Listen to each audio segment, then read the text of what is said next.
So the topic of today's lesson is circumcise the heart.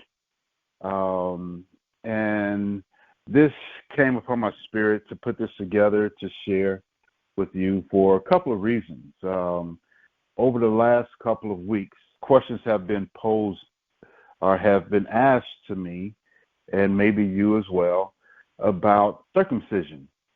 I mean, some are scoping answers or questions that I received when we were doing some street study or street teaching a couple of Sabbaths ago when brothers would come up and ask, we're talking about the law and obedience to the law. They seem to go through common questions or comebacks as if they were all taught from the same Christianity school, asking about the laws. And they usually bring up about there is no longer Jew or Gentile or this and that, and man or woman, circumcised or not circumcised. I mean, there's no circumcision and so forth, as though it's been, again, done away with. And so that's one area. And the other one was a brother had brought up, he's actually a brother who did a trivial type question asking, why was the Most High, Yahar, about to take out Moses or Moshe? So we're going to cover that. And then Galatians chapter 6, when it covers a lot about circumcision, is a letter from Paul to the Galatians about this topic of circumcision. And also he wrote and talked about it in Romans. And we see a lot. So this is just to kind of clear the air a little bit and possibly give the listener scriptures that they can go to see what this is all about. What is a circumcision and what do they mean? Is it a contradiction? Is it something that's done away with?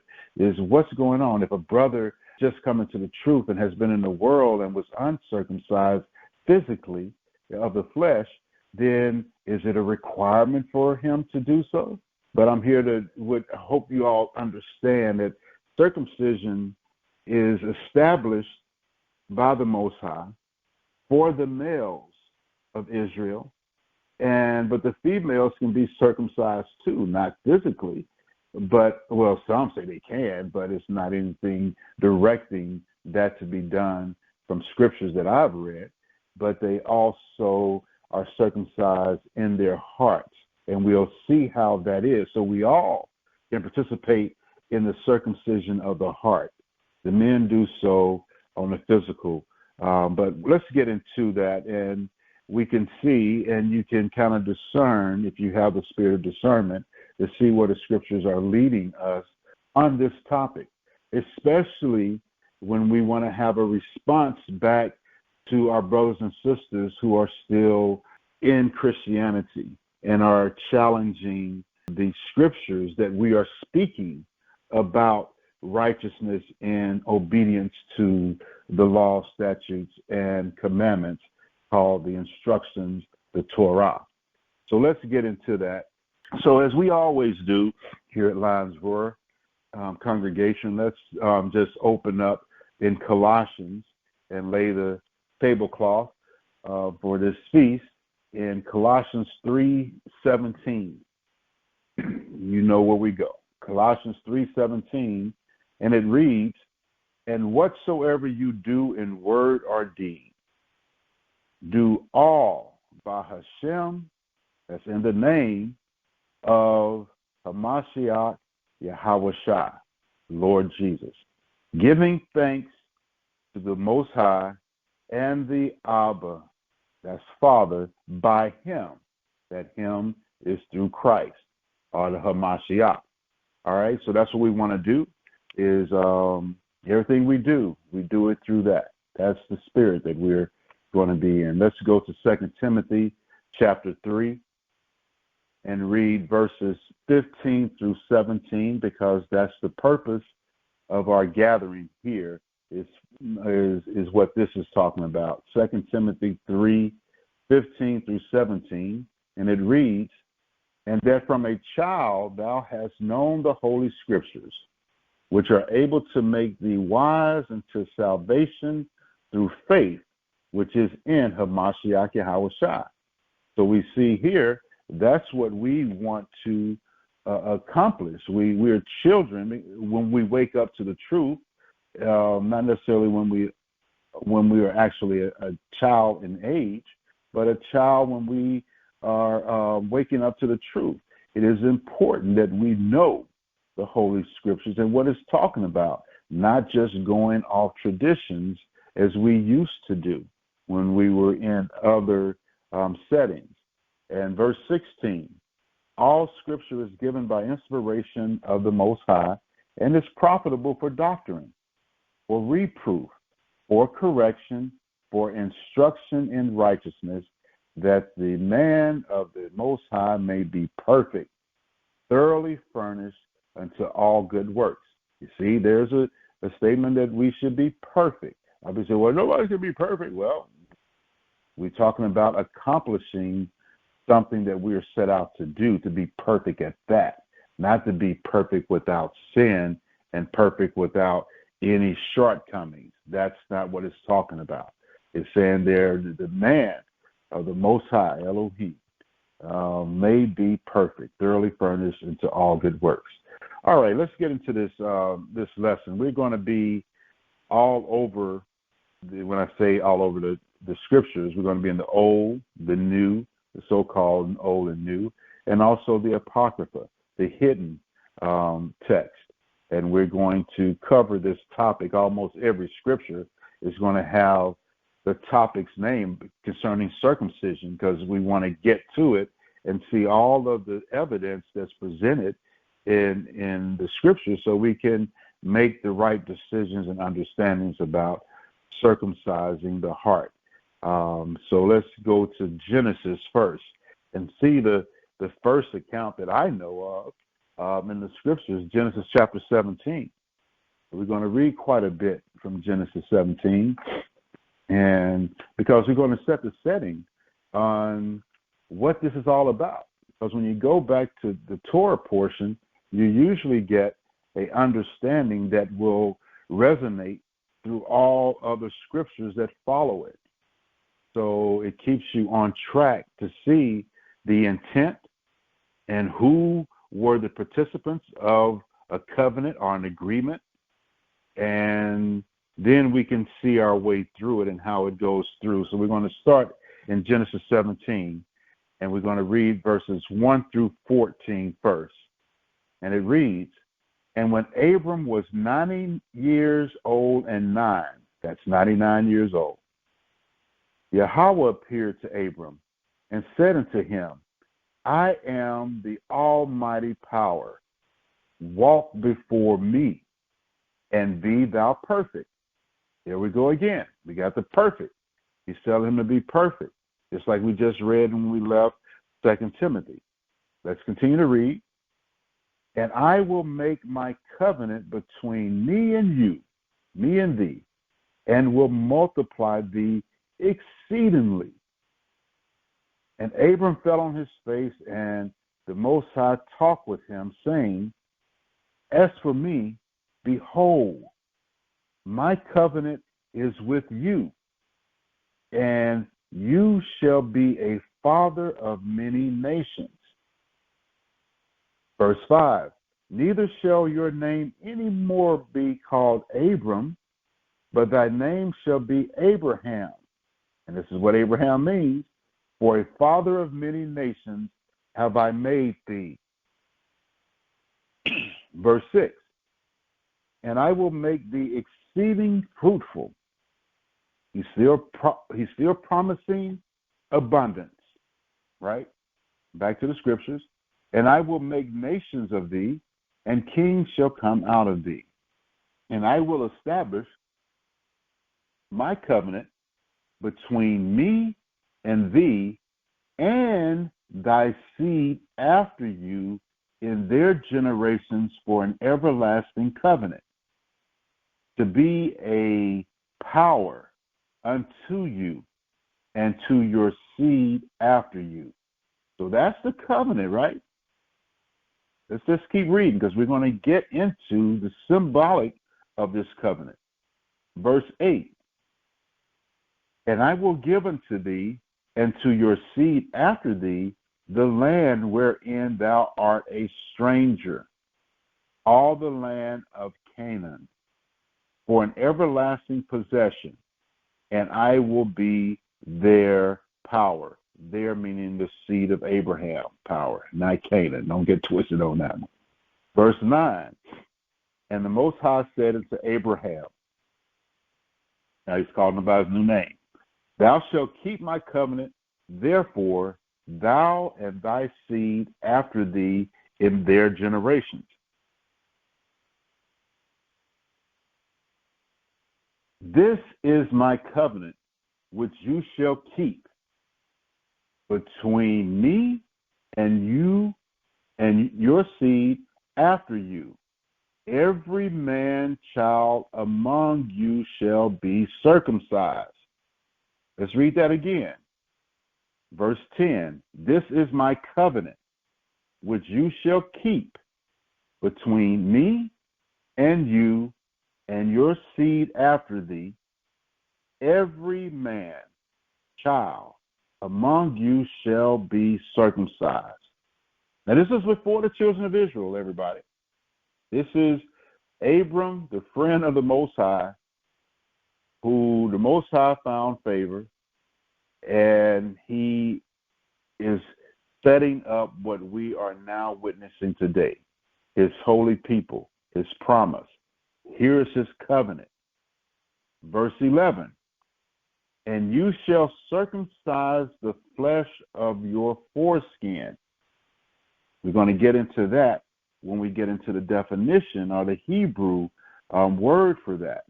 And you shall circumcise the flesh of your foreskin, and it shall be a token, okay? That act shall be a token, a representation of the covenant between me and you. So we see right here in verse 10, 11, the covenant and the token, and what's the action that is going to seal the deal, if you would, of the covenant. Verse 12, I'm going to read down to 14. And he that is 8 days old shall be circumcised among you, every man-child in your generations. He that is born in the house or bought with money of any stranger, which is not of your seed. So we see that can pertain to strangers that were bought, that are now under your possession, that they must also do this. Verse 13, he that is born in your house and he that is brought with your money must needs be circumcised, and my covenant shall be, check this out, in your flesh for an everlasting covenant. Verse 14, and the uncircumcised man, child, whose flesh of his foreskin is not circumcised, that soul shall be cut off. That's a word for circumcision. From his people. He has broken my covenant. Now, this is what the Most High said, right? So I stand on this. All right? This is what he's saying. He's giving detail about the participants, the purpose, the action of the covenant. And we are the covenant people because it goes on for generation to generation. Everlasting, it said in verse 14 or verse 13, I think it said. All right, let's continue on. Let's skip down to, I think I want 23. And Abraham took Ishmael, his son, because at this time, Isaac wasn't born. And Abraham took Ishmael, his son, and all that were born in his house, and all that were bought with his money, every male among the men of Abraham's house, and what? And circumcised the flesh of their foreskin in the selfsame day as the Most High had said unto him. So you see that immediate attention to detail and obedience, right? He did exactly what was just told to him in the verses we read. And Abraham was 90 years old and 9. So he's still 99. This is right after he heard that. When he himself was circumcised in the flesh of his foreskin. So we see Abraham setting an example by doing it himself in obedience and also doing as the Most High instructed. Verse 25. And Ishmael, his son, was 13 years old when he was circumcised in the flesh of his foreskin. So we see that he missed the 8-day period because this decree wasn't given to Abraham until Ishmael was 13 and Abraham was 99. So they still did it, right? In the selfsame day, verse 26 says, was Abraham circumcised, and Ishmael his son, and all the men of his house, born in the house and bought with money of a stranger, were circumcised with him. Okay. We see that the covenant is very clear. At least it's clear to me. And if it's not clear to the listener or the reader of these scriptures, keep reading it in prayer till you get it, because to me it appears to be a simple thing and something to follow. And I am thankful to the Most High that I don't know what day, to be honest with you, what day after I was exited the womb of my mother, what day, was it the 8th day? I'm not sure, but I am thankful that it was sometime close to the 8th day. If it wasn't the 8th day, I don't know what the hospitals do now. I don't know if they follow that 8th day, if it has a significance, but I know the significance is with the Most High. But I'm glad it happened, so I didn't have to feel, I was already crying all the time, right? So I just kept crying when that happened. I don't remember any pain, and I'm thankful for that, because I know brothers who have had this circumcision after the fact, when they can recognize and remember that pain. I can't, right? So I'm thankful to the Most High for that. And so these are things that we see clearly in the Torah. And this is the first, as I can understand, the mention of this covenant relationship. And notice it's about the flesh, right? So let's look at some Hebrew words real quick. And go ahead. Most hospitals circumcise in the western region of the world in America. Normally it's 2 days after birth. So just so you know. I don't know what it was back when we were born, but that's what it is now. Yeah, thank you for that. Toda Tawada for that, and I appreciate that. I was thinking about you when I was saying I don't know, because I know you probably come up with that knowledge on your own. I know your ribs, and she knows about the medical stuff. She probably taught you that and told you that. But now I'm just messing with you. You probably knew that, but I was thinking about you because I thought she would know the answer to that. But she's anyway. That is falls in line because hospitals want you in and out nowadays. They don't like people hanging around, even when after childbirth. That's probably why it's so quick. They want you in and out like it's a factory. But back in the day, I remember people used to lay up in the hospital for about like a week or so after giving birth, and if they wanted to. Now so that makes sense. That back then it could have been longer, but I don't really know if it was or not. But thank you for adding that. I appreciate that. But I wouldn't be surprised. They probably want to get you a couple hours after if they could do it, just to get you in and out. Sound like a hamburger spot. Within 24 hours, up to the latest 2 days. So, yeah, I don't know the process and the procedure for why they do it that way. Like you said, it may be just to get them out of the hospital as soon as possible. That's good to know. Now, no. So those who are in the childbearing age, or those who have grandbabies on the way, you may want to ask your recipients, if it's a boy, or your daughter, or your son, to consider asking the hospital or demanding the hospital to circumcise your son on the 8th day, even if it means you coming back to the hospital, just to be in line as much as possible with the commandments.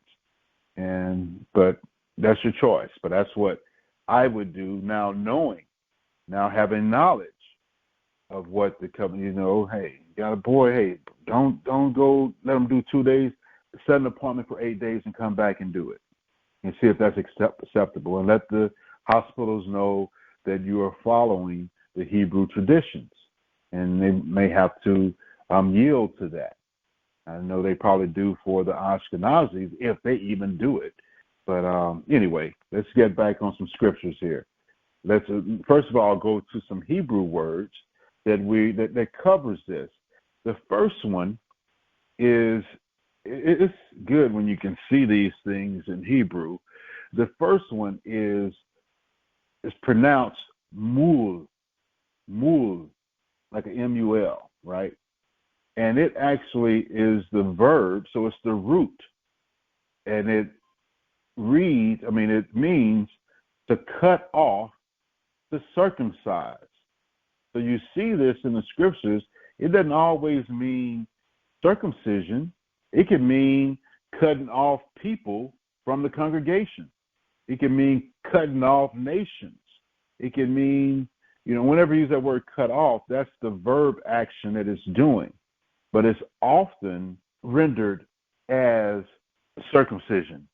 Whether you're talking about the foreskin of your heart, whether you're talking about fruit, whether you're talking about speech, all these things fall into that. But it's interesting that the preposition, part of the same word, which is mul, same pronunciation. It has 3 letters. It's Hebrew word 4135, and also 4136 is a preposition meaning front, right? The preposition means front. So it makes sense when we talk about foreskin, it's the skin toward the front of the organ that is cut off, right? So it's it makes sense that those 2 words, the adjective form and the verb form, go together. All right? And so that's it. So you say mul, that's meaning circumcise, the verb action. When you do a circumcision, it takes on a different word, but we won't get into that one. Let's just keep it rolling. Now, the other word we're going to look at, which means foreskin, and it also means uncircumcised. So if you have a male that is uncircumcised, the Hebrew word for that is Allah. Allah. Allah. All right? And that's a feminine noun for foreskin, which means being uncircumcised. That's Hebrew word 6189. Allah. Allah. All right? So those are the two words that we're talking about in this topic. We're talking about circumcised as the verbal action of cutting off, and we're also going to be talking about uncircumcised when you keep it on, because a lot of these issues that we're going to be talking about are dealing with circumcision versus uncircumcision, especially when you get a New Testament, when they're comparing the two. And we're going to go over that so you can know what we're looking at, the action versus the actual foreskin that represents uncircumcision, and it can be used in different ways. Let's look at those. Let's go to Genesis chapter 21, and we're going to see, we talked about Abraham and Ishmael and everybody who was bought by Abraham's money, who was not of his seed, that got circumcised. Let's look at Isaac. Let's go to Genesis 21 real quick, 2 through 5. Genesis chapter 21, verses 2 through 5. And it says, "For Sarah conceived and bare Abraham a son in his old age, at the set time of which the Most High had spoken to him."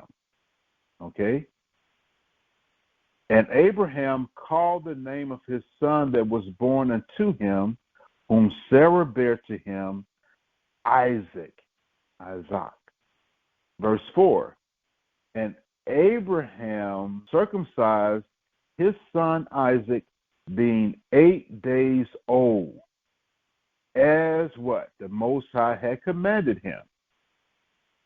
And Abraham was 100 years old when his son Isaac was born to him." So we see this was a year later, because he was 99 when he did it. Now, and this is where we can put the ages of Ishmael, because we know how old he was when he got, and so we know that he's about 13, 14 years older than his little brother Isaac. That's the one of the promise, was Isaac, was born into him. So we see he did it on the 8th day as it was commanded. So now let's look at the other children of Israel, which came later after Isaac, because who comes next? Jacob, right? You're cool. Let's go to Genesis 34.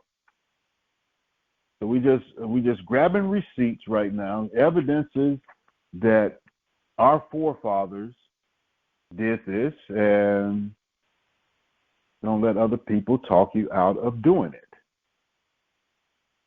Genesis 34, verses 13 through 17. Let's read that. Genesis 34, verses 13 through 17. So we got Isaac, we got Abraham. Let's go to Jacob. Verse 13, "And the sons of Jacob answered Shechem and Hamor his father deceitfully." Okay, the two main children of Israel are of Jacob's descendants, are his boys, the two boys, namely, are Levi and Simeon. These are the ones that are spearheading what we're about to read, and it involves circumcision and how they use it. Okay, and then we'll get into the other children of Israel in a moment. But let's just read this account. You probably already read it before, but this is concerning Jacob's daughter, Dinah, after being violated by a Hamite in the early part of this chapter. You can read it all, but we're going to start at verse 13. Verse 13 says, "And the sons of Jacob," this is namely Simeon and Levi, "answered Shechem and Hamor his father deceitfully." What they're about to say has everything to do with deceiving the Hamites. "And said, because he has defiled Dinah their sister. And they said unto them," meaning Shechem and his father Hamor, "we cannot do this thing to give our sister to one that is" what? "Uncircumcised." Allah. to give our sister to one that is uncircumcised, for that were a reproach unto us. But in this will we consent unto you, if you will be as we be, that every male of you be circumcised. So they're showing that they're all circumcised. This is evidence that all the children of Jacob are all circumcised. And so they're being deceitful with Hamar and his son Shechem by saying, we'll consent to you if you be like us, that every male of you be circumcised. Then will we give our daughters unto you, and we will take your daughters to us, and we will dwell with you, and we will become one people. But if you will not hearken unto us, verse 17 says, but if you will not hearken to us to be circumcised, then will we take our daughter and we will be gone. And so they just left it at that because they knew how much Shechem was in love and wanted Dinah after he violated her. And they knew that he wasn't going to say no, so they tricked him deceitfully to suggest to have all of their men circumcised. Let's skip down to verse 22 real quick. Verse 22 of the same chapter 34 of Genesis. It says, only herein will the men consent unto us for to dwell with us to be one people, if every male among us be circumcised as they are circumcised. This is Hamar and Shechem talking and trying to convince themselves and the men of their tribe to get circumcised. Let's skip down to verse 24 and 26. 24 through 26 of Genesis 34 reads, and unto Hamar and unto Shechem his son listen or hearken all that went out of the gate of his city, and every male was circumcised all that went out of the gate of his city. And it came to pass on the third day when they were sore, that means in pain from the circumcision, the two of the sons of Jacob, Simeon and Levi, Dinah's brothers, took each man his sword and came upon the city boldly and slew all the males. And they slew Hamar and Shechem, his son, with the edge of the sword, and took Dinah out of Shechem's house, and they went out. Beautiful story. Also, when you look at this right here, and it further goes in details in other writings, that it was justified, but the deceitfulness that Levi and Simeon did was to deceive them in order to slaughter them for the things that they have done to their sister. But it was all involving an act of circumcision to get them to do that. And they literally cut off those people, the males of that time, because they slew every one of them. So it's kind of like ironic and symbolic at the same time and justified. But this account also, just a footnote, in Genesis chapter 49, where Jacob is giving out inheritances, this is when he talked about Levi and Simeon, because they were next in line under Reuben to get the kingdom, or be the kings of the sons of Israel. But we know Reuben didn't because of what he did with one of Jacob's wives and laid down with her. But Simeon and Levi, this is why they didn't, because they did a little extra.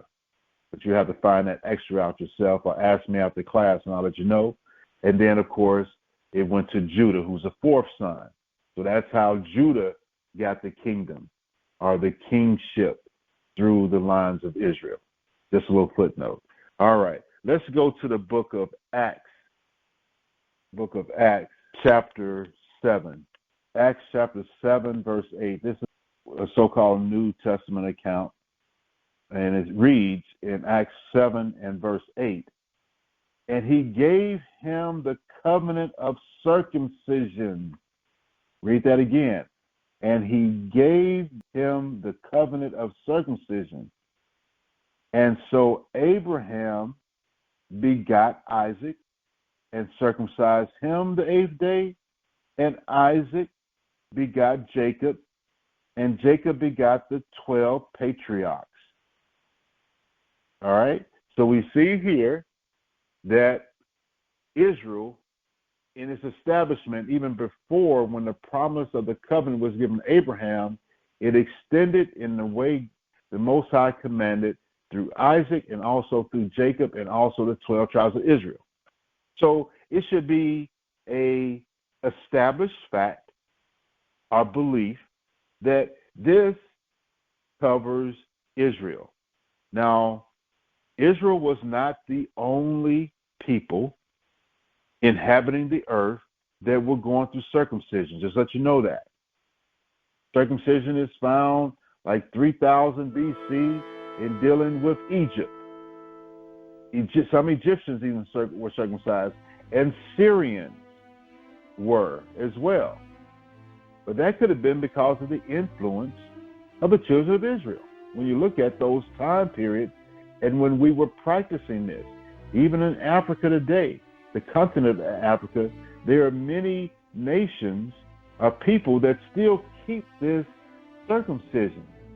But there's also a lot of nations that don't. So I'm just saying that we are not exclusive, that we are the only ones doing circumcision, but we should be the only one doing it as the Most High prescribed it for the purposes that we covered in Genesis 17 for a covenant people of circumcision. And so let's move on. Let's go now to look at Moses. Because this question was asked of me about why did the Most High want to take out Moses? Let's go to that. Let's go to Exodus chapter 2. This is Exodus chapter 2, verses 21 through 25, and it reads, "And Moshe, or Moses, was content to dwell with the man." What man? He's talking about the priests of Midian, right? Dwell with the man, and he gave Moses Zipporah, his daughter. So that Zipporah is the daughter of the priest of Midian. Verse 22, and she bore, that's Zipporah, bore him a son, and he called his name Gershom. For he said, I have been a stranger in a strange land. Okay, that's what Gershom means. Verse 23, and it came to pass in process of time that the king of Egypt died, and the children of Israel sighed by reason of the bondage, and they cried, and their cry came up unto the Most High by reason of their bondage. And the Most High heard their groaning, and the Most High remembered his covenant with Abraham, with Isaac, and with Jacob. Remember that covenant? At least the token of it. Verse 25. And the Most High looked upon the children of Israel, and the Most High had respect unto them. So I read this first part that's going to roll over into Exodus chapter 4. So let you know that Zipporah had a son, and his name was Gershom. And the children of Israel were tired of bondage, and they started crying out to Most High, and as Most High is about to put Moses to work.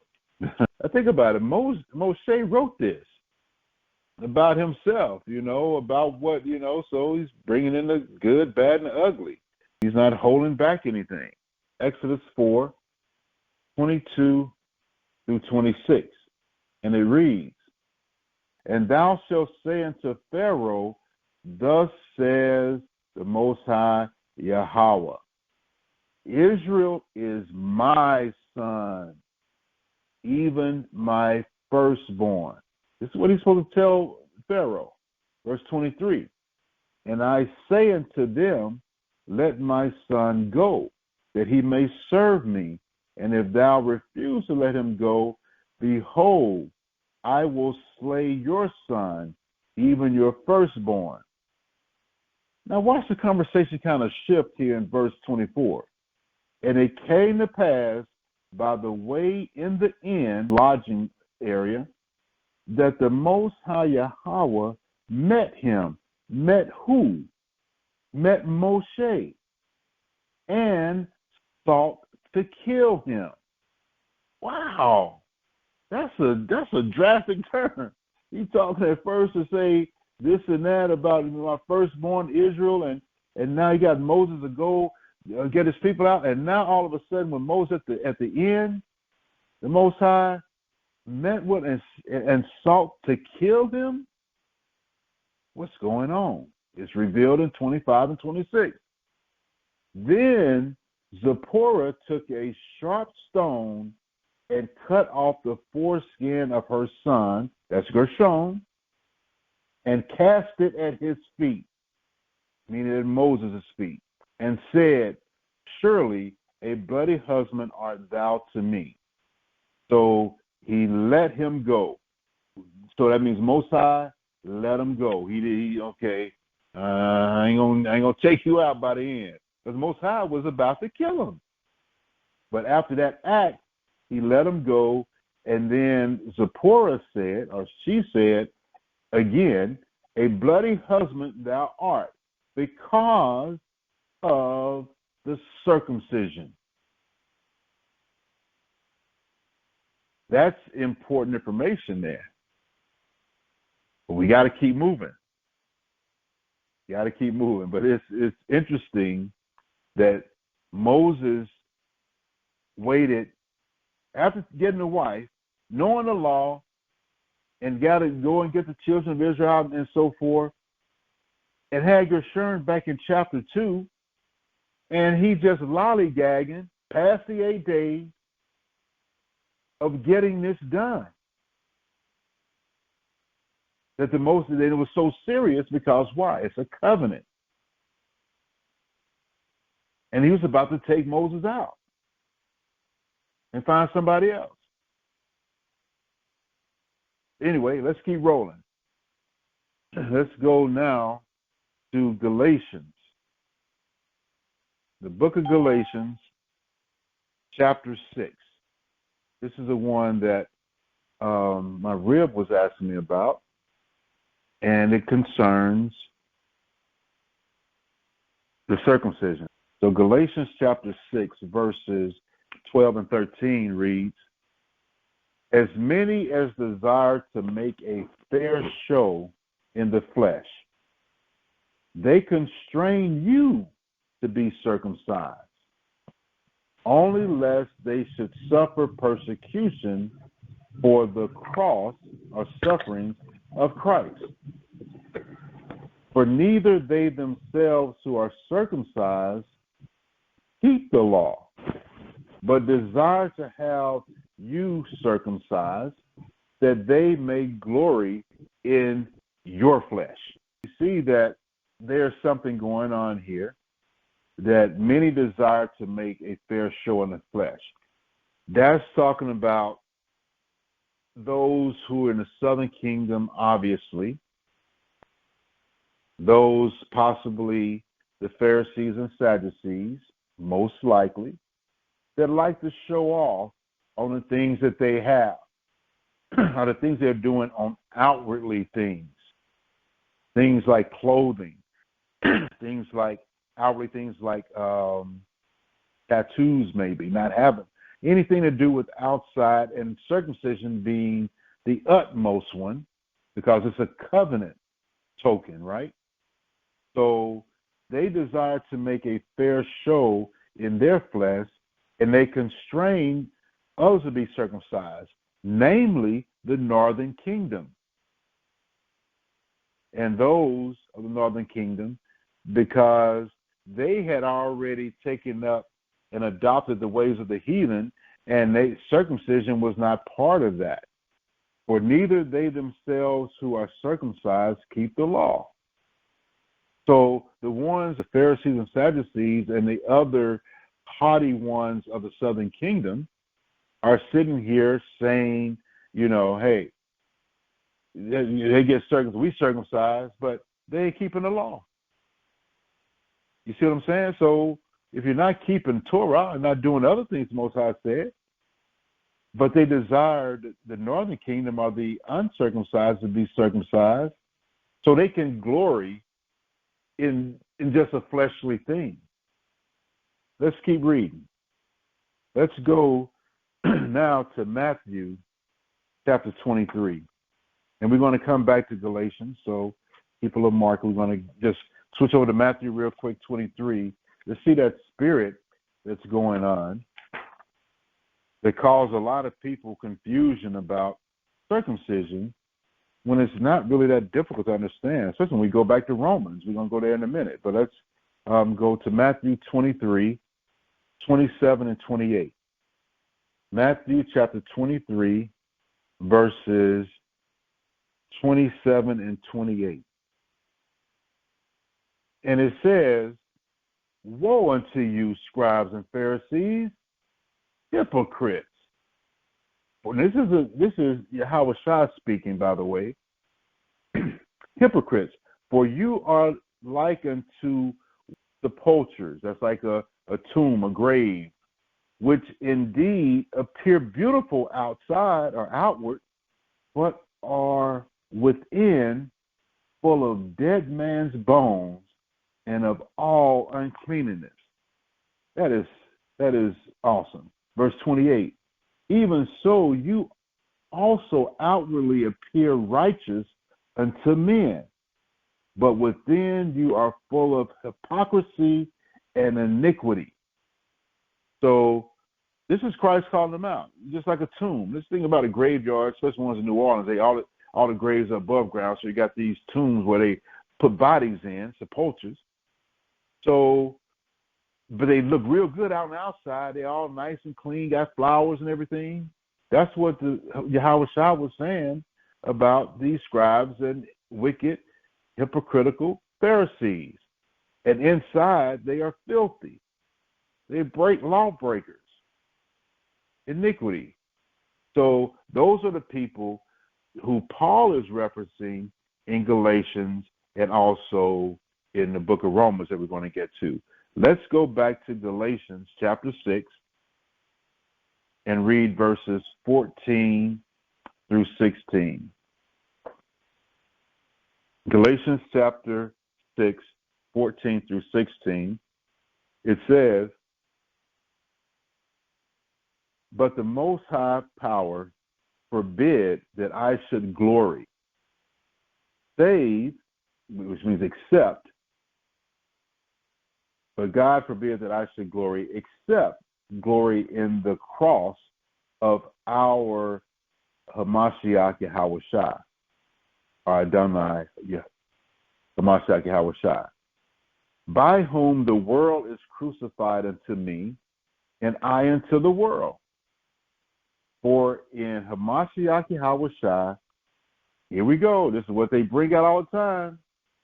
For in Hamashiach Yahweh Shai, neither circumcision availeth anything, nor uncircumcision, but a new creature.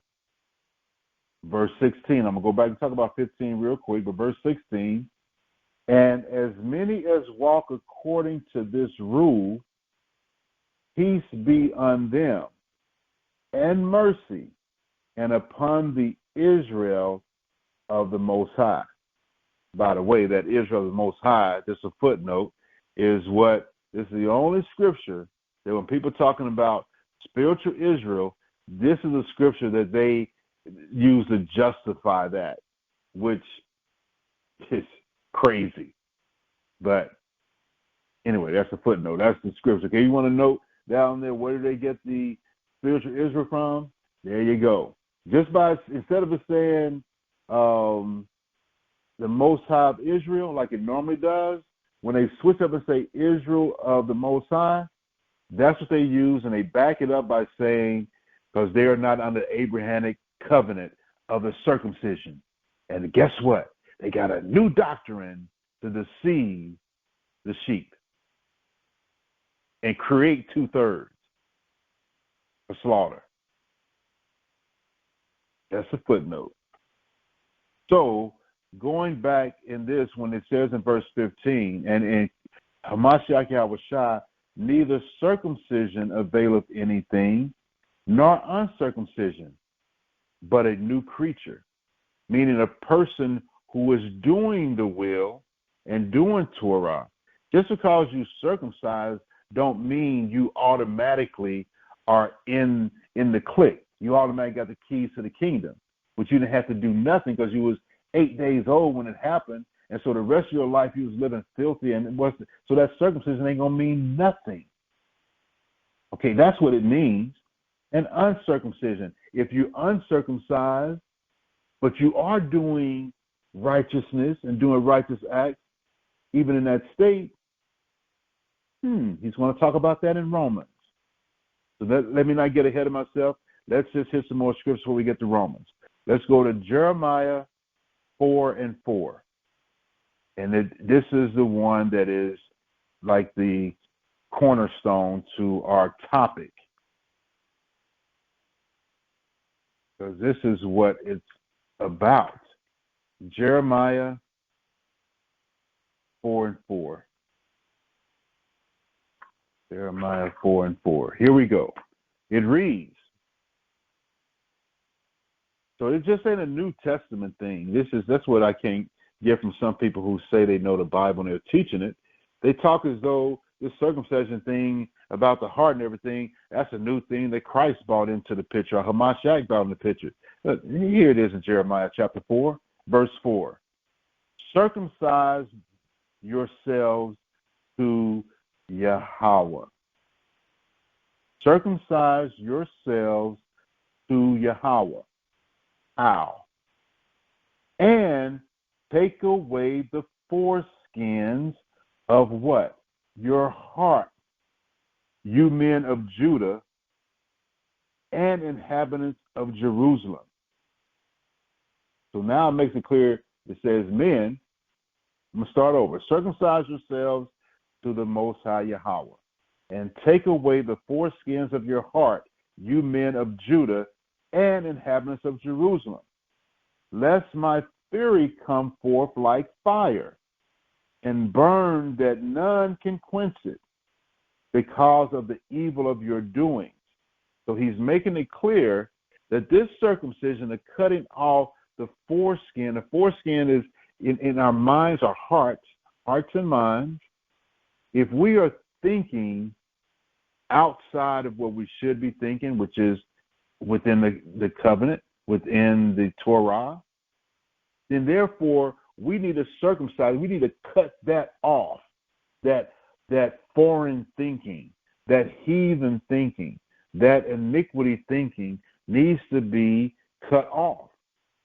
That's the circumcision that is he's talking about here, that is also resonated in the New Testament in Paul's writing when he says that.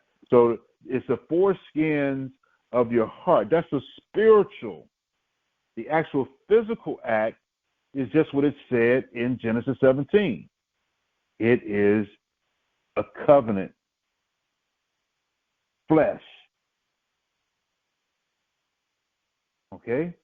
So you got the spiritual aspect and you got the physical, fleshly part. But that fleshly part, who is what identified us as the covenant spoke about, is supposed to last forever. Let's keep going back to Romans now. I got to really speed it up here. Romans chapter 2. Romans 2:17 through 24, it reads this way.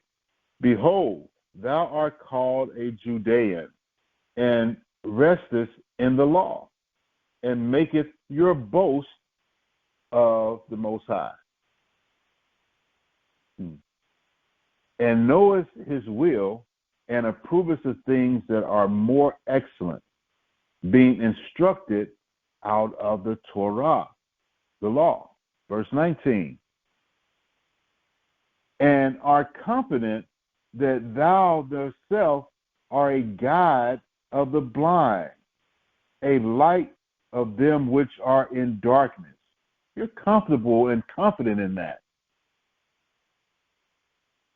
Verse 20, an instructor of the foolish, a teacher of babes, which has the form of knowledge and of the truth in the Torah. Thou, therefore, which teachest another, teachest thou not yourself? Thou that preachest to a man should not steal, do you steal? So he's revealing something. It's coming to you. I know it is. Verse 22, thou that sayest a man should not commit adultery, do you commit adultery? Thou that abhorrest idols, doest thou commit sacrilege?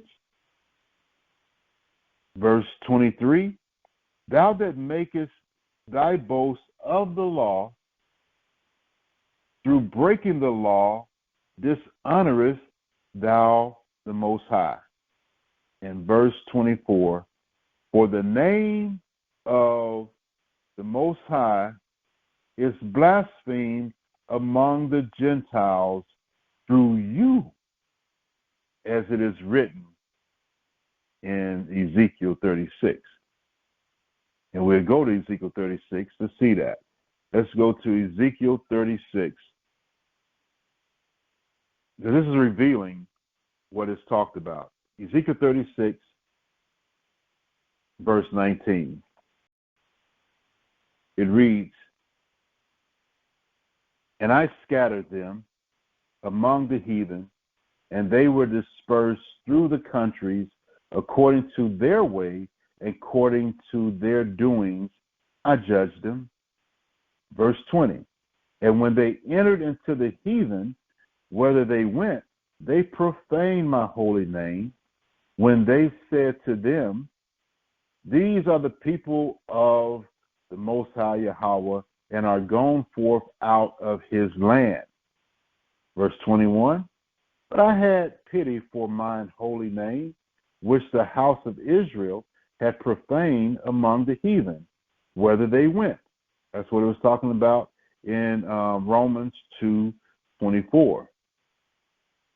Therefore say unto the house of Israel, thus says Yahweh our power, I do not this for your sakes, O house of Israel, but for my holy name's sake, which you have profaned among the heathen, whether you went. And I will sanctify my great name, which was profaned among the heathen, which you have profaned in the midst of them, and the heathen shall know that I am Yahweh, says Yahweh our power, when I shall be sanctified in you before their eyes. In verse 24, it says, for I will take you from among the heathen and gather you out of all countries and will bring you into your own land. Now let's go to Romans chapter 9, verse 4 and 5. Go back to the book of Romans, chapter 9, verse 4 and 5. The Ezekiel account was just simply letting us know how we start showing out breaking laws, including circumcision, when we got amongst the heathen. We want to be like them. We want to fit in. We wanted to, even that meant breaking Torah. But the Most High is going to bring us out of here in front of their eyes. Romans chapter 9, verse 4 and 5. You all know this verse because it just simply says in Romans 9, verse 4, who are Israelites? To whom pertaineth the adoption and the glory and the covenants, and we spoke about the covenant, one of the covenants, and the giving of the law and the service of the Most High and the promises, whose are the fathers and of whom are concerning the flesh Hamashiach came. who is overall Yahweh Most High blessed forever. Amen. So again, it's just letting us know we're part of that covenant, and that's who it's for. It's not how they try to switch things around and make all the people who are uncircumcised, which is a lot of the nations are uncircumcised, and bring them in. Okay? So that's not what it's saying. Those covenants are for who it just said in Romans. Let's go to see how this effect happened. Let's go to the Apocrypha, First Maccabees. We go over this quite a bit during dedication. We're going to hit it again. First Maccabees, chapter 1, verse 10 and verse 11. It says, "And there came out of them a wicked ruled Antiochus, surnamed Epiphanes, son of Antiochus the king, who had been a hostage in Rome, and he reigned in the 137th year of the kingdom of the Greeks." Verse 11, "In those days went out of Israel wicked men who persuaded many." So you got some wicked Israelites that we were just reading about, who persuaded many, saying, "Let us go and make a covenant with the heathen that are round about us. For since we departed from them, we have had much sorrow." So that speaks for itself. Let's go to verse 13. And it says in verse 13, "Then certain of the people were so forward herein that they went to the king, who gave them license to do after the ordinances of the heathen." And verse 15 of the same chapter, "And made themselves uncircumcised, and forsook the holy covenant." What we're talking about, remember that? Holy covenant, Genesis 17, is where you find it. "And joined themselves to the heathen, and were sold to do mischief." Okay, so this is what, again, is missing from the King James after they took it out. We know it's been there when it was first translated. But when you take this out, then when you start seeing uncircumcised and whatnot, you miss it. You don't know the history. And it's up to us, brothers and sisters, to give the history, to learn the history accurately, and give it to those who are confused when it comes to circumcision when they read Paul's letters. All right? So let's go, stay in Maccabees. We're going to read another one, Maccabees. First Maccabees 1. We're going to skip to verse 44 through 50. First Maccabees, chapter 1, the same chapter, 44 through 50. It says, "For the king has sent letters by messengers into Jerusalem and the other cities of Judah," which is when we see it in another King James Bible, when it says Jews, this is what it's talking about. "For the king has sent letters by messengers into Jerusalem and the cities of Judah, that they should follow the strange laws of the land, and forbid burnt offerings and sacrifices and drink offerings in the temple, and that they should profane his Sabbaths and festival days." All right, keep going. "And pollute the sanctuary and holy people, set up altars and groves and chapels of idols, and sacrifice swine's flesh and unclean beasts." So they just buck wild, right? Let's just keep reading. This keeps going all the way to 50. And it says, "They that should also lead their children, uncircumcised, and make their souls abominable with all manner of uncleanness and profanation." 49, "To the end they might forget the Torah, the law, and change all of the ordinances." Like, oh, you can do this now. Oh, it's just it goes on. 50, "And whosoever would not do according to the commandment of the king, he said he shall die." So it was a very serious transition there from obedience to disobedience.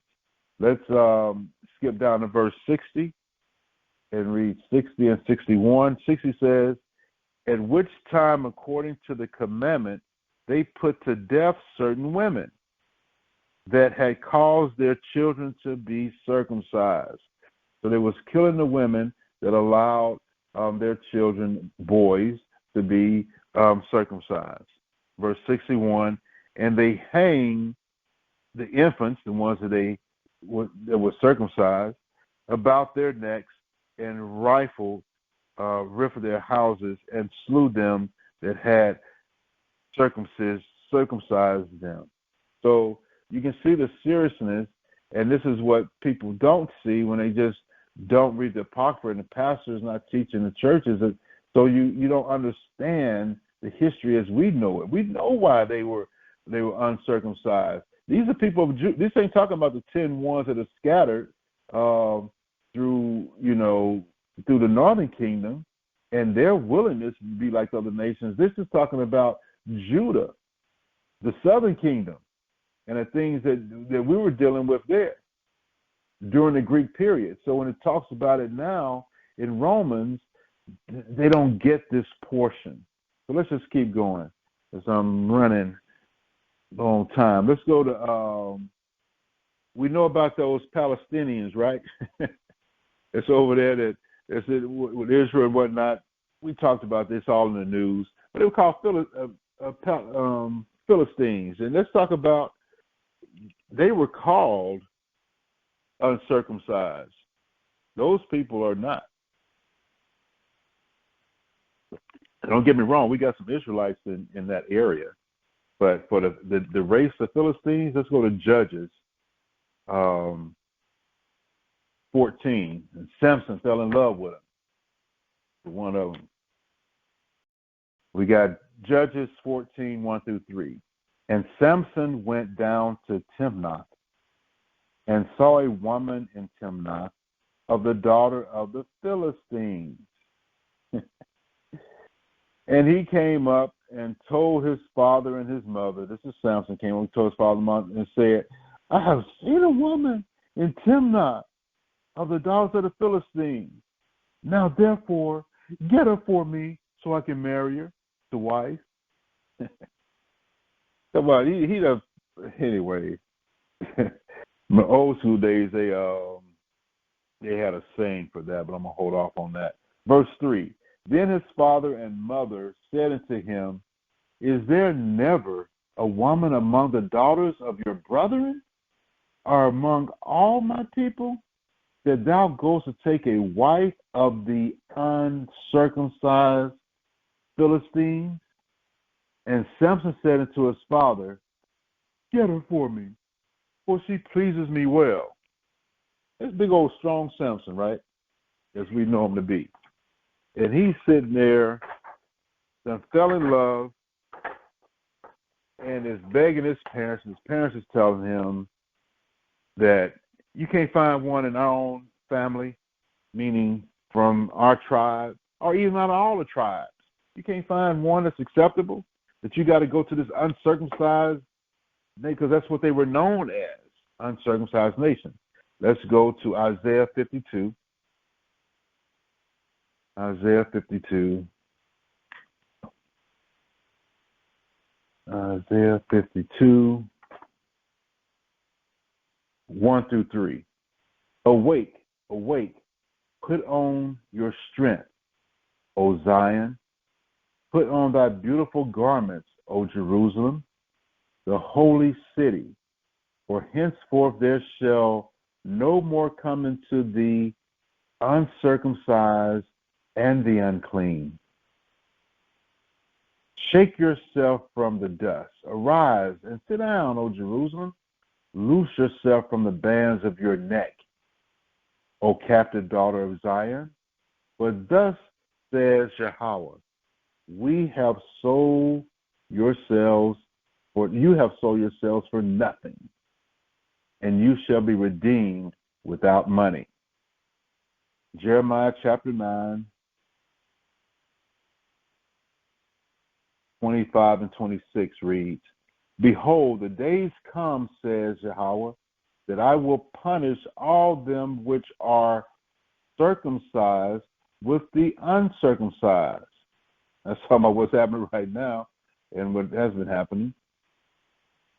Egypt and Judah and Edom and the children of Ammon and Moab and all that are in the utmost corners that dwell in the wilderness, for all these nations are uncircumcised, and all the house of Israel are uncircumcised in the heart.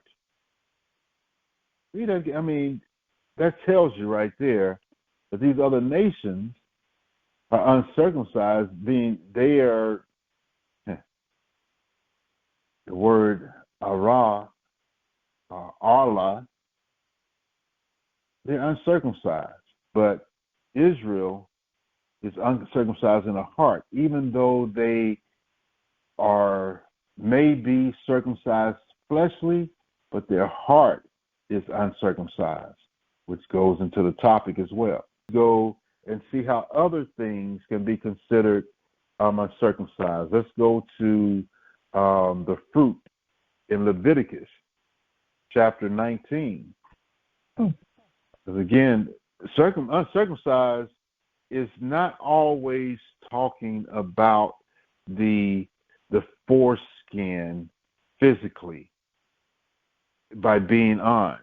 It can, as we talk about other nations, and it can actually mean it, but it also has another meaning of being unacceptable and not right, or not either. It's not perfect. It's not part of the covenant. So let's go to what did I say? Leviticus 19, was it? Yeah, Leviticus 19 and 23. Yeah. Leviticus 19:23 through 25. Talking about fruit here. 19, which is pari in Hebrew. I think that word for fruit. Excuse me. This instance. Here we go. Verse 23. And when you shall come into the land and shall have planted all manner of trees for food, then you shall count the fruit thereof as uncircumcised. 3 years shall it be as uncircumcised unto you. It shall not be eaten of. So I just learned something here. So when we plant trees, whenever it gets to the age where it's bearing fruit, that's when you start counting. That's 1 year, 2 years, 3 years, I can't eat that fruit. Verse 24, because it's still uncircumcised. It ain't ready. It's not to be eaten. Verse 24, that is. But in the 4th year, all the fruit thereof shall be holy, or set apart to praise who? Yahweh. Remember first fruit? Those are the ones that's for the Most High, before you eat. Now verse 25, and in the 5th year shall you eat of the fruit therein, or thereof, that it may yield unto you the increase thereof. I am Yahweh, your power. But this is part of the law. But this is something that we're supposed to be conscious of, and it has to do with the fruit being uncircumcised 3 years after it's bearing fruit. Exodus chapter 6, we're going to talk about the lips being uncircumcised. Exodus chapter 6, verse 10. By being in Exodus so early, we know it's talking about Moses. And it says, Exodus 6 and 10, Exodus 6:12, you can mark down, but we're going to read verse 30. And Moses said before the Most High Yahweh, behold, I am of uncircumcised lips, and how shall Pharaoh listen unto me? So uncircumcised lips, they ain't talking about cutting no foreskins off lips. It's talking about it being incapable of speaking well. This is what it's called. The other, like the fruit was talking about, is not ready for consumption for you. This one is uncircumcised lips is incapable of being able to speak. Okay, that's what Moses' excuse was. And we know that it was just an excuse because the Most High said, talking to me about you can't speak. I created the tongue. But let's go to Jeremiah 6:10 and talk about the ears, not being able to relate to what you hear. Jeremiah 6:10. It says it right here. Jeremiah 6:10. To whom shall I speak and give warning that they may hear? Behold, their ear is uncircumcised, and they cannot hearken. Behold, the word of Yahweh is unto them a reproach. They have no delight in it. Isn't it amazing how many people we speak to that this fits?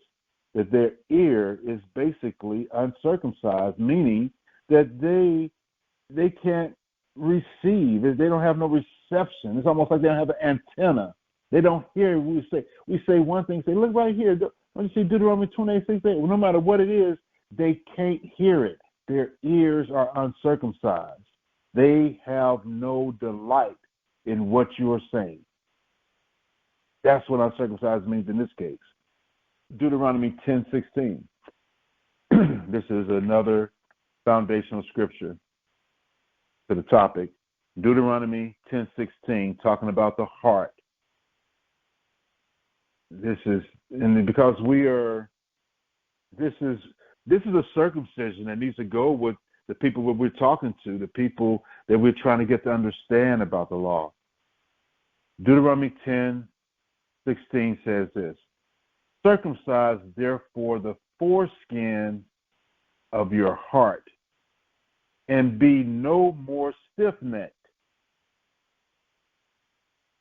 Okay? That's what we're dealing with, brothers and sisters.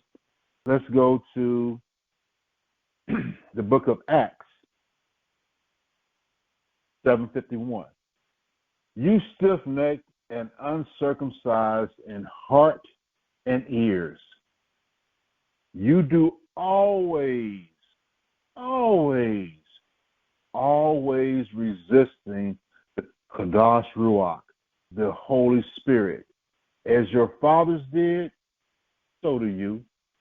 That's going right back. The fathers was doing it in Deuteronomy chapter 10, and they're still doing it today. They're resisting the Spirit. So therefore, they are not just called stiff-necked, they're called uncircumcised. In other words, they're not ready to receive the covenant. Let's go to Luke and look at John the Baptist. And see, what gets me, they all want to say this is not necessary or it's not anything important. But when you look at John the Baptist, let's just look at it. Luke chapter 1, verse 57 through 60. Luke chapter 1, 57 through 60. Now Elizabeth's full time came that she should be delivered, and she brought forth a son. And her neighbors and her cousins heard how Yahweh had showed great mercy upon her, and they rejoiced with her. And it came to pass that on the 8th day they came to circumcise the child, and they called him Zacharias after the name of his father. So he's a little junior, right? But his mother answered and said, nah, not so. But we shall call him John. But he shall be called John. So that's John the Baptist, right? So I didn't know that. I totally forget. I didn't even remember that, so I read it again. That Zacharias was his first name, but that's a good trivia question. What was John the Baptist's first name? He was going to be a junior. Point of it was he was circumcised the 8th day. So stay right where you at. Luke chapter 2, verse 21 through 23.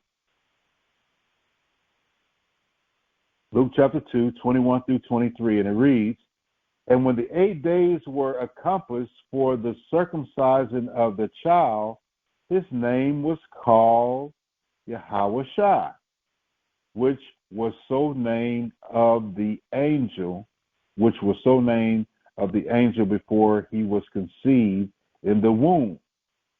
And when the days of her purification according to the law of Moshe were accomplished, they brought him to Jerusalem to present him to Yahweh.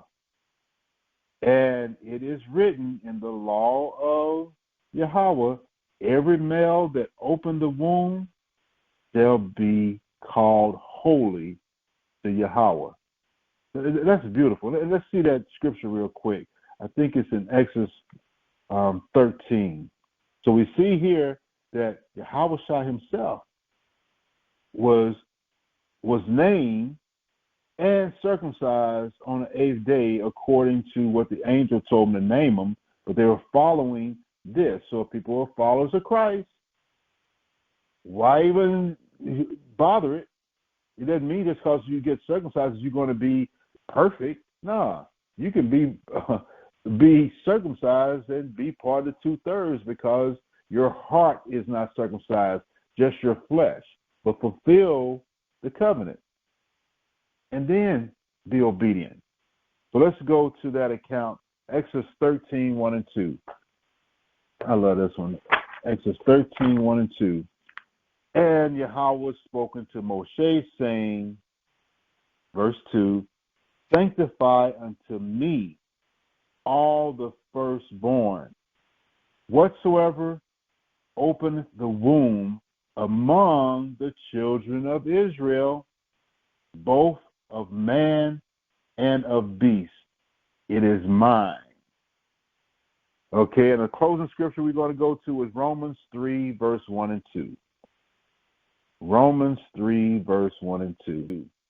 "What advantage then has the Judeans, or what profit is there of circumcision?" And that Jew right there means all of Israel as well.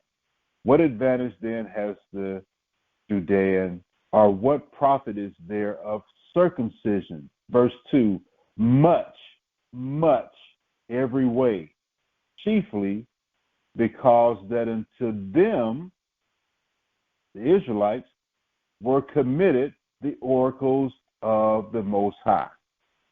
That's why. So with that, brothers and sisters, I hope you all were able to get something from this class, and Toda Tawada for listening. And you have any questions, comments? This is the word of the Lord of hosts. I took you from the pastures and from following the sheep to be prince over my people Israel. I have been with you wherever you have gone and have destroyed all the enemies in your path. I will make you a great name among the great ones of the earth. I will assign a place for my people in Israel. There I will plant them, and they shall dwell in their own land.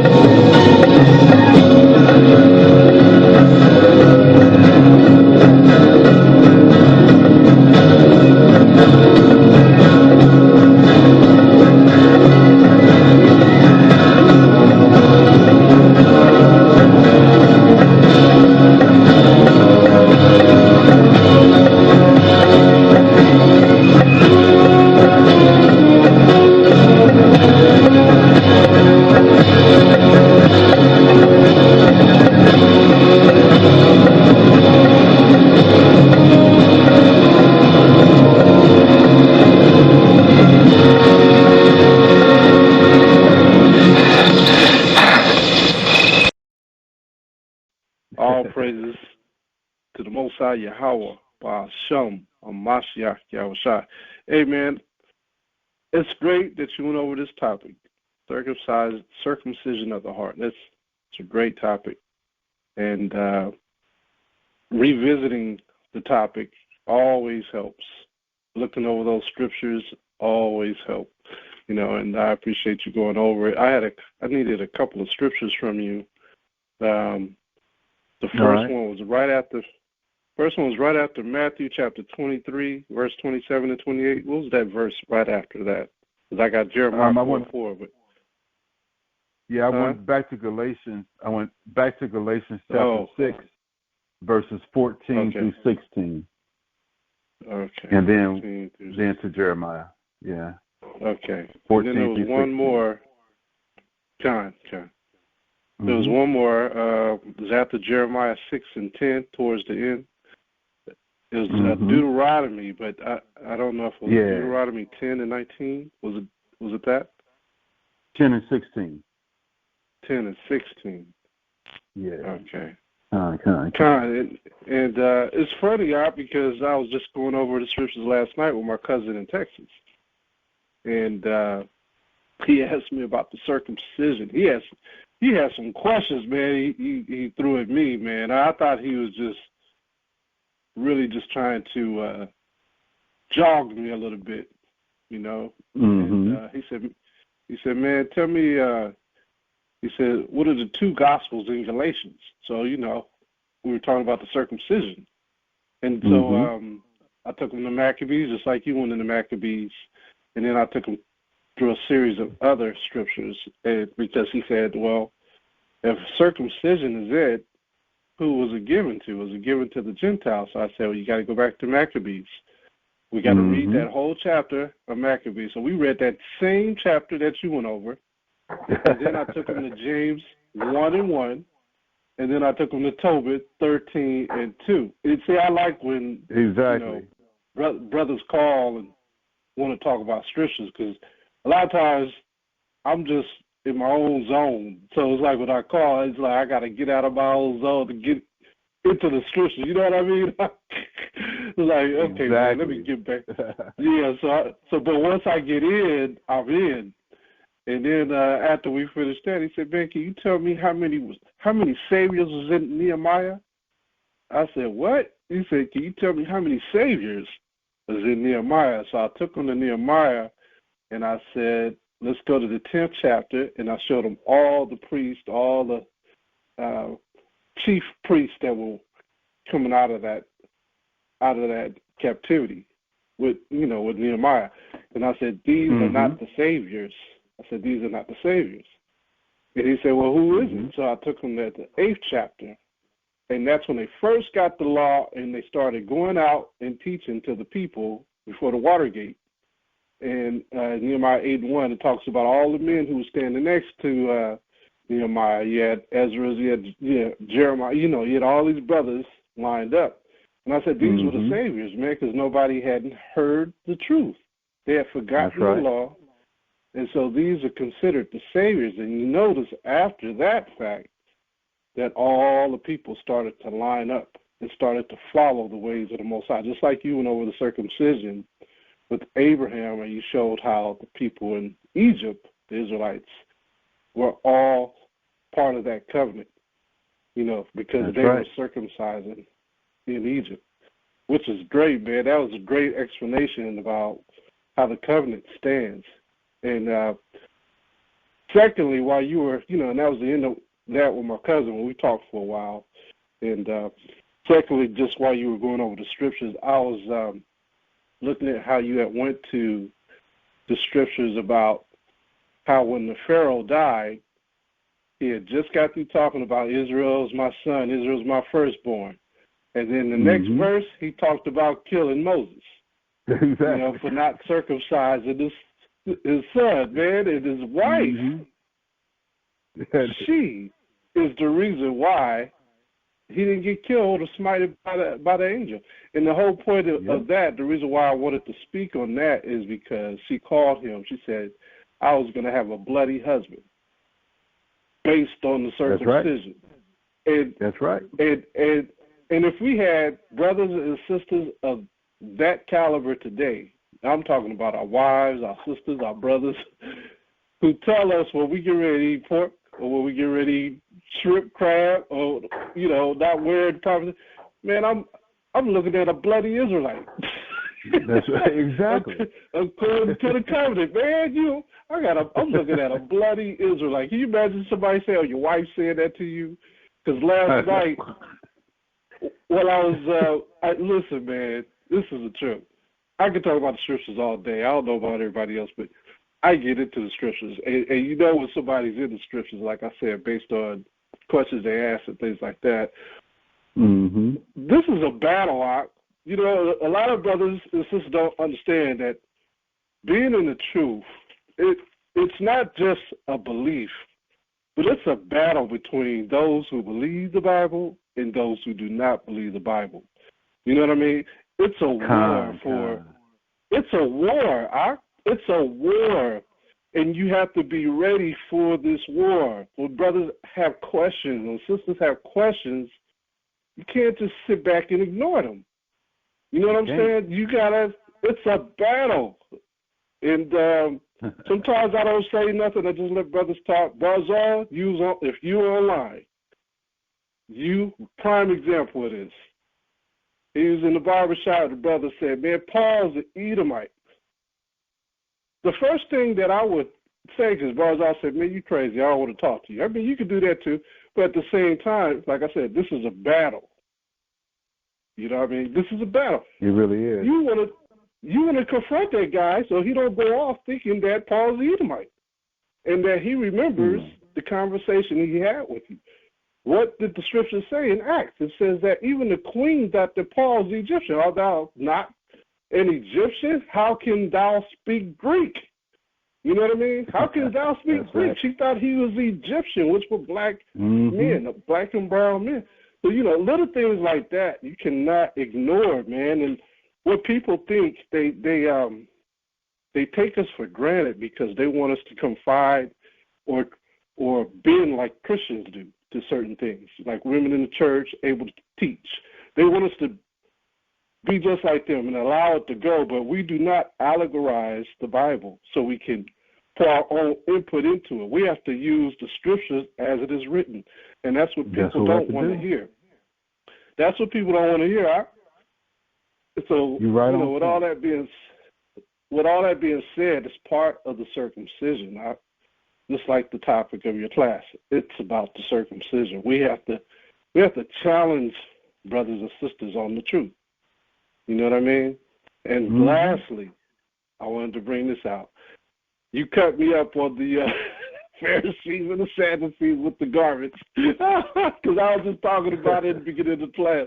But it didn't bother me too much because when you look at the scriptures in John chapter 19, when they parted the tunic of Yahushai, that was all prophetic. You know, it says it was seamless, but they parted it. And because they parted, the reason why they parted it was because it's in the scriptures of Exodus chapter 28:32, it talks about, let me get it real quick. Let me get it. Exodus 28:32. If you look at Exodus 28:32, when the Most High was talking to the priest, he said, and there shall be an hole in the top of it, in the midst thereof, it shall have a binding of woven work round about the whole of it.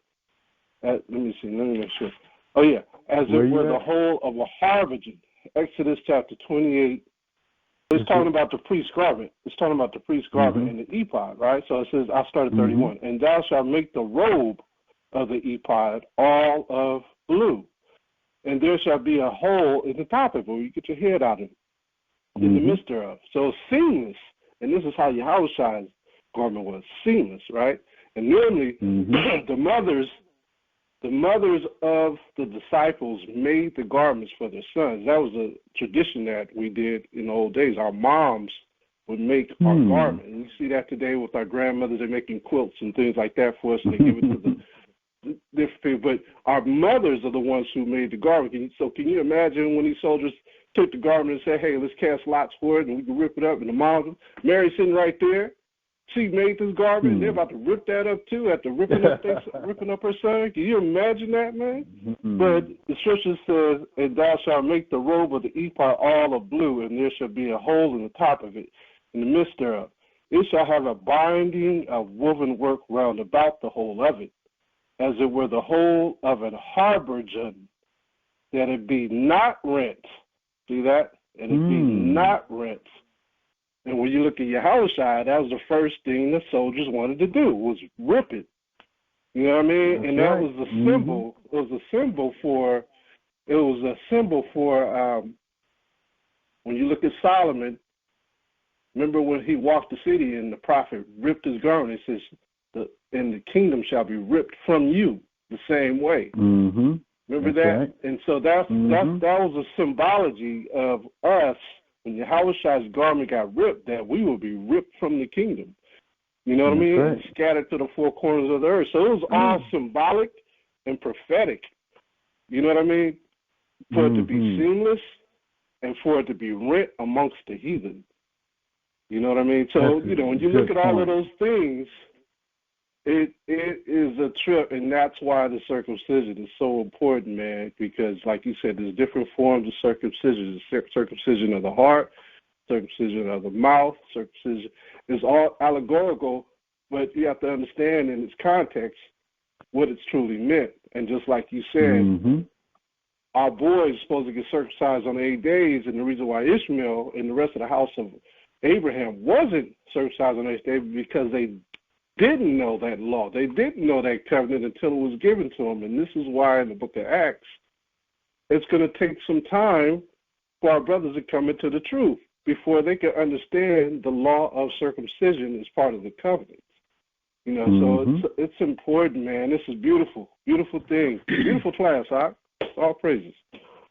Yeah, all praises. Yeah, and that's such good stuff you brought out, Ock. That's really good, especially about the garments and the tearing and how it is symbolic almost when you look at it to us. But, that's deep. That's heavy. John, all praise. And man, thanks for stopping. Yeah, I don't know if I did this. Before I open up to more questions, because when you was going over that, I was thinking, wait a minute, I didn't hit the rest of Romans 2, so I'm gonna do that real, because this is actually the meat that I really wanted to bring out in response to Galatians chapter 6, because in Romans chapter 2, after I finished verse 24, I went to Ezekiel to bring that precept out on verse 24, but I don't think I went back to verse 25. So I'm going to do so right now. And if I did do it already, it's being redundant, because this is where it is. It says in verse 25, this is Romans chapter 2, verse 25, for circumcision verily profited if you keep the law. For circumcision verily profited if you keep the law, but if you be a breaker of the law, your circumcision is made uncircumcision. So it's like, that just says so much right there. It gives a response to Galatians chapter 6. And in verse 26, therefore, if the uncircumcision keep the righteousness of the law, shall not his uncircumcision be counted for circumcision? That makes a lot of sense, because you got, again, you're comparing those that are circumcised in the flesh, but they don't do the spiritual law, then they should be counted as uncircumcision. What benefit is the circumcision if they ain't keeping the law? They don't mean nothing. And vice versa. And verse 27, and shall not uncircumcision, which is by nature, if it fulfill the law, judge you, who by the letter and circumcision doeth transgress the law? Is making so much sense. For he is not a Jew or Israelite, which is one outwardly, just by having the physical things, like when you got fringes on, where you ain't got no time, whatever the case would be, outwardly things, okay, because neither is that circumcision, which is outward in the flesh, but he is a Israelite or of the covenant or Jew, which is one inwardly, and circumcision is that of the heart, in the spirit, and not in the letter, whose praise is not of men, but of the Most High. So that's what I forgot to read, because that right there, when people trying to understand what it's saying, that he breaks it down. I don't know why they don't. I hear a lot of Christians saying this, but they don't understand, what they read, obviously. But that's it. They don't like, believe what they read. Yeah, just because you got something on, or you got something physical, if your heart is not right. So therefore, when you look at that, well, if I'm keeping the law, then it's just like brothers who may have tattoos before, when they had them, before they knew the law or whatever. And then all of a sudden, they, that just because you got them, hey, bro, do I need to scrape off my skin? I don't think so. You're doing the law inside. Hey, that's, keep it moving. That's what's pleasing to the Most High. So, the point, like you said, today people don't read the Bible. I believe in faith and reasoning of the Scriptures. That's all a part of believing.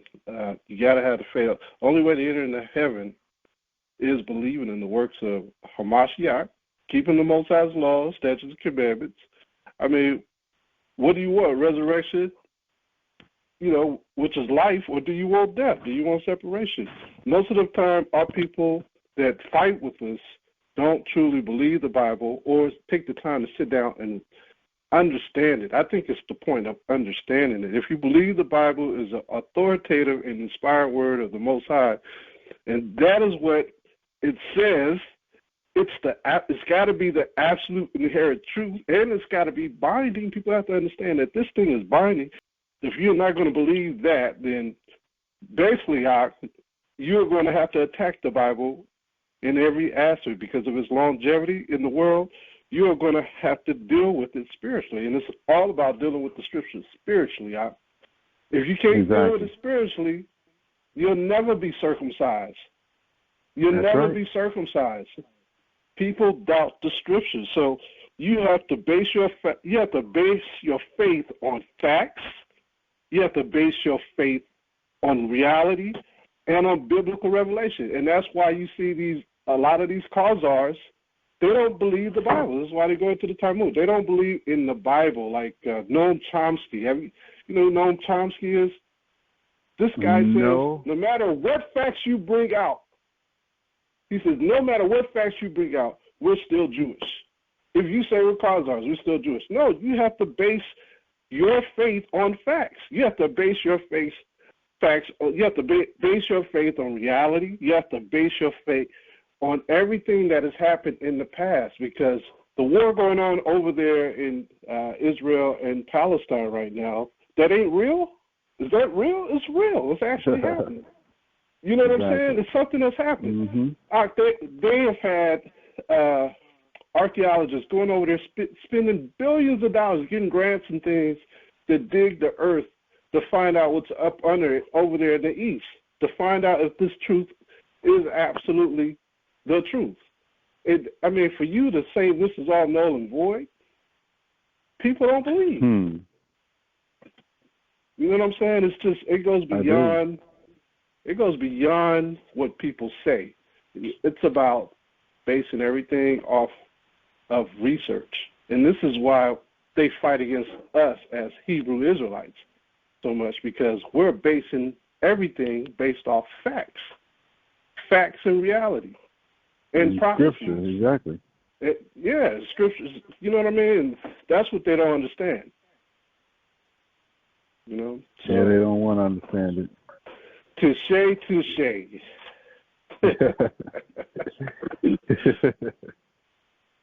That's for sure. Yeah, man. Great class, I appreciate you going over the class like this. It was good. Water.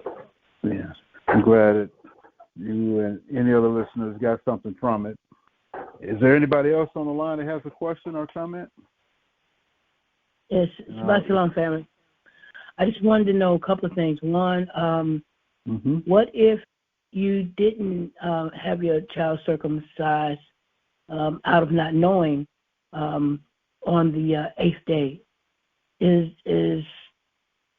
that wrong? I mean, is there issue with that, the Most High? Well, Or is that's a good question. Yeah, that's a good question. And that was one of the whole points I wanted to make. One of the points is that if the circumcision of the heart is the most important, because again, Abraham wasn't eight days old when he circumcised himself, and we know how his walk was, and he was circumcised of the heart, but he did it after he realized that it was part of the covenant. But the circumcision of the heart was important, was the primary circumcision. And so to answer your question to the best of my ability, and I may not be completely accurate on this, but according to what I was understanding from the scriptures, it may be, for the 8 day, first of all, to answer that part of the question, if you weren't, or if I wasn't circumcised on the 8th day, and here it is, I was circumcised on the 2nd day or the 10th day or whatever day it was when I was a kid, I don't think, because of ignorance, because of not knowing that because I can't go back and undo that. I can't go back and grow foreskin, and then I'll never be 8 days old again, basically. So therefore, I excluded from the covenant? No, not at all. It was, this has happened many times in the scriptures. Shimon one brought out in one of his classes when Israel, when they were going over, when all the men had got wiped out, and then later they circumcised all of the younger generation that that was going into the promised land through Joshua, I think it was. So no, I don't think that is something that that matters, because you was in ignorance. But if we know, now that's what I was saying in part of the class, you may had not joined in at that time, that if you have grandbabies that are still in the womb and haven't come, but once they come out, or people that you know, you may want to encourage them to get the circumcision on the 8th day, because you now have knowledge, and you should spread that knowledge so people are doing it the closely as the Most High has directed. But if they don't, they say, we ain't gonna do that. We're gonna circumcise it. I'm gonna get our house. The hospital got a schedule for the 2nd day, so we're gonna do it on the 2nd day. And but you've done your part. Try to encourage people to do it as the scriptures said it, because the Most High did it for a reason, And we may not know why is the 8th day the most important day. The Most High do. It's got a reason to it. He just don't be making up stuff. I mean, he's the creator of everything, and that's what he proclaimed. So that's the best answer I can give you, sis. I appreciate it. What? Kind. And the other one is, you can know that you're Israelite, but if you're not completely walking the walk, then you might as well be uncircumcised. Yeah, especially if you're not.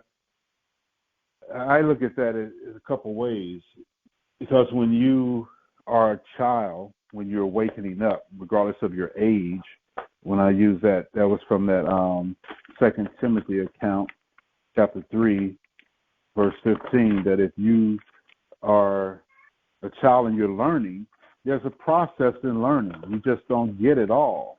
If you are moving in that direction to get it, and you're Israelite and don't have it all down yet, that's where mercy and grace comes in, to give you time to get it all together. But you got to be moving in the spirit and moving in a mindset of obedience and wanting to do it, not resisting it, not just cutting out the parts that you don't want to do.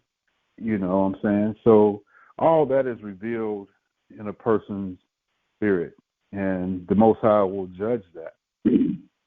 So you know what I'm saying? Yeah. All right. Oh, good. Just sorry. We're going to say one more. Let's say you are Israelite. You go by the rules, but sometimes you make the decision that the Most High will forgive you anyway. If you get up and cook something on the Sabbath, or you start cleaning up, or you start running errands, but you know these things you're not supposed to do, but you think that, well, the Most High will oversee it because this is something that you needed to do. That is that considered as uncircumcised person also? I would have to say yes, because if you are willingly being it's one thing, and Yahushua brought this out a lot, especially concerning the Sabbath and an example you gave, that if you're doing something for good that causes you to do that, then do it. It's in the spirit of, it's not a violation of the Sabbath. He gave many examples when the Pharisees and Sadducees was trying to say that they were doing something they shouldn't be doing, eating, clipping barley or corn and eating of it as you're walking, all different things, washing hands and just bringing things up. But you're allowed to do certain things on the Sabbath if it is helping someone and someone is in need. But if you're just saying, oh man, I forgot to get this from the store and the day is Saturday, I want to start, so let me go out. Now, I think that is not self-discipline to the law, and you are using your excuses to break it when it's not necessarily helping anyone. You're just doing it, just because you forgot, oh, I need to do this or I need to do that. We do it. I think a lot of brothers and sisters do that a lot, me included, to want to find something on the Sabbath that, we can kind of, break. But then again, when you're doing that, I think that is uncircumcision when you are of the heart, when you do that. But the law is there. You can't use no, well, hey man, She was just there. She was looking good and she was fine. So man, I just went on and lay down with her, man, and God will forgive me. All of that, it goes into the same type of thing that others do that are uncircumcised of the heart, that is, when they willingly break God's law, and the whole basis, as I see it now, as being 60 years old and looking back and saying, wow, a lot of people just don't, they almost deny the name of Yahweh in their actions of how they think that he is going to see their heart. And so therefore I'm not going to worry about those commandments. He knows I'm a good person. I know them, and they come up with this little thing that they convince themselves to be unlawful, and that they all roll to this same thing. Every Christian I come across this line saying nobody's perfect, nobody's can do blah blah blah. So they basically say, so all those things God said do, or the Most High said do, He knows. If I break it, it's nobody's perfect. They roll back on that, and so that just gives them, like, they use Hamashiach and the blood that was shed for the salvation of Israel. They use that as an excuse to just do what they want to do. It's like a license to sin, but yet they'll say, "No, I don't have a license to sin." Well, what are you saying then? You just can do anything, and you can fall back. Well, nobody's perfect. Yeah, people were perfect. The Bible talks about it. It's just not perfect in the way you define perfect as being without sin. That's not what perfect is described as in the scriptures. Perfect is just hitting the target is what perfect is. The target is here, and you hit it. You may have went through some things to get to it, but you got there. That's perfect. And you are learning and actually doing the best you can to be obedient. But they don't see it that way. They say, well, we ain't got to try. We ain't got to do this. I like pork. I like this. I like lobster. I like, well, whatever the case may be, got to see past that. He sees my heart. That is a played out record. It is no longer, it's still in the top 10, though. It's still on the top 10 record chart. Yeah. That's an excuse. Even doing housework when you know you're supposed to be rested. It's just sad. Yeah, it's like, you got 6 days. The scripture tells you got 6 days to do all these things. You are the lazy one. Are you the ones who didn't manage yourself properly to do these things on those other 6 days? So the problem is not the law. The problem is the person. Not all the time. Sometimes I just, I miss. I got to wait till the sun sets and suck it up. My household, it's. Anyway, sis, I don't want to keep running my mouth on that. But that's just my take on it from Scripture that I've understood. Yeah. I'm saying you being too overly, I don't think you could ever be overly when it comes to the wanting to be righteous with the Most High. I don't think that. Yeah. Yeah, the only way you can. You want to do the best. Yeah. The only overly I see is what the scriptures talk about. I'll say this real quick, is when you add to the law. That's the overly to me, which we were told numerous times in scriptures not to do. Because some people can, when I say overly, they will take something and keep doing things. Like for the Sabbath, for example, I can't turn on the faucet because that's work. That's not what that's not what's there. I can't do that. I have to turn my heat off. There's people that teach this. Turn your heat off because you don't want to be lighting a flame on your water heater on the stove. I mean, this is overly because they seem to be adding to.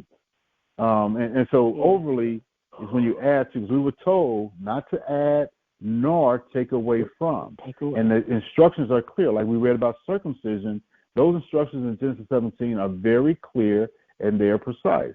So, but if someone adds to that about the circumcision, that is overly to me. But other than that, I don't think it's overly to keep pursuing to do all of the Torah at all and to be as good as you can at doing it. So I just want to make that distinction.